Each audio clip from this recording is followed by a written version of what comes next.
Priscilla says, my husband and I sold our late father's estate. We had someone looking after the place, and all parties had verbally agreed to be out by a certain date. Nevertheless, that certain date had then come. I think it was today, in fact. And the caretaker then says, look, I have nowhere else to go, so I'm going to stay here. The caretaker also then goes to the police, and the police advise the caretaker, whether correctly or incorrectly so, I think you guys will let us know, that this caretaker can actually stay on the property until they find a suitable place to live. The estate agent now, because the property has been sold, needs the keys as the new owner would like to move in. So Priscilla asks, can I go and take the key? Can I just go and take the key from the caretaker and then hand it to the agent? And then also, can I approach the police and say, listen, please escort me to the property and can we remove this person? So Priscilla wants to know what are her rights in this regard. I don't know if I'm going to throw this to Bruno or to Cilna, but you guys can decide who's going to take this one.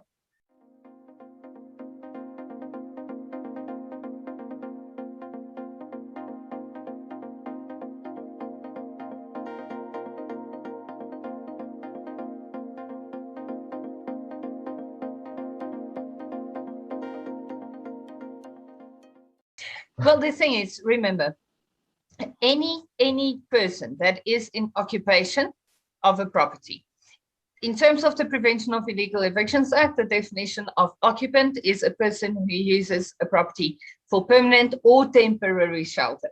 Now, this caretaker has been living in this property, so the caretaker is without any doubt an occupant in terms of the definitions of PI. No doubt about that. So to just take the keys and give it to the estate agent and let the purchaser move in, that card's not going to fly.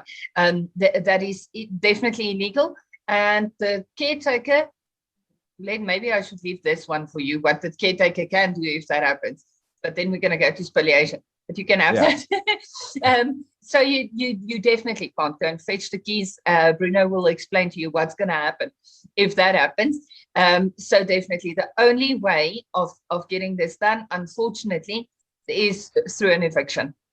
Remember, the estate does have locus standi to attend to this eviction. If transfer already took place, did it, Chris? Yes, no, yes. So the purchaser does have locus standi to attend to the eviction. The estate may or may not, depending on the terms of the offer to purchase, be liable for payment of the cost of the eviction. I can't say that, I can't answer that question without seeing the offer. But unfortunately, only option out of this would be an eviction. And please remember to use a specialist firm, otherwise it's going to take forever. Yeah, okay, Bruno, absolutely. If they don't, can they go to the police? All right. So I think what Cilna's alluding to is what we call spoliation. So long story cut short, and there's plenty of case law around this topic. The reality is that you cannot take the law into your own hands. That's why this concept exists. A lot of people think it's unfair because even if you've got a right to do something, you can actually give back a specific property to someone who has no right to it simply because you took the law into your own hands.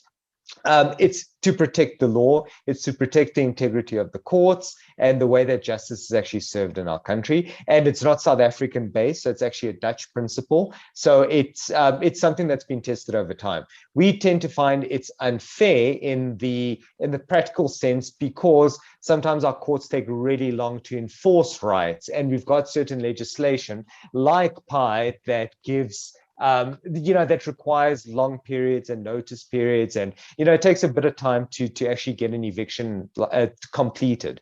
But this principle of spoliation is there to protect everyone, and I can give you some horror stories on where people actually really benefited from it, where they needed it to come to their assistance. So if you take the keys away from someone, well, it's interesting enough because if you take the keys, there's still an argument that you haven't dispossessed them of the properties. You've simply dispossessed them of the keys. So, arguably, it's simply a set of keys, right? But as soon as... I'll argue anything around Bravi Manu there. Sorry.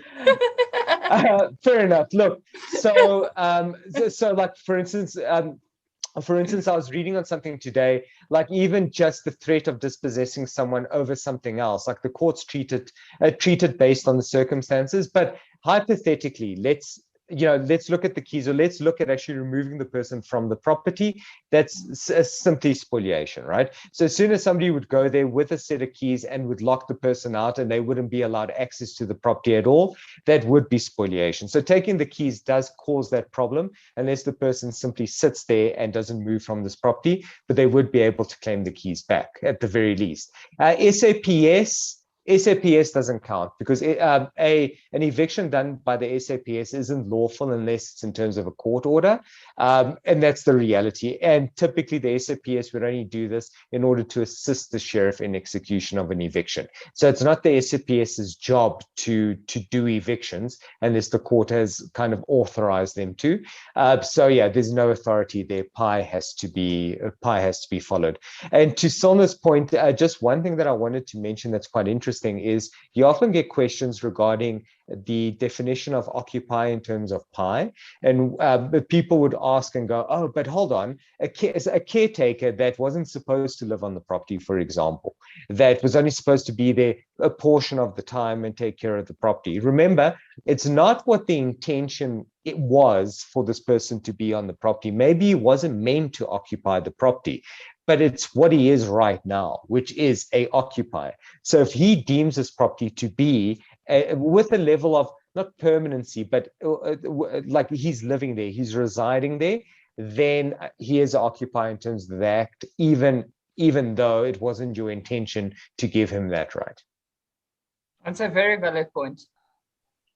Oh, thanks, guys. Guys, it's so good to have you all with us. We've reached the end of tonight's webinar. As always, thank you for being with us. Thank you for posting so many questions in the group. I encourage you to post more questions in the group, message us directly, and get in touch with Cilna and with Bruno if you have any concerns that you might want to raise and take further. Guys, it's so good to have you with us. I look forward to seeing you all next week.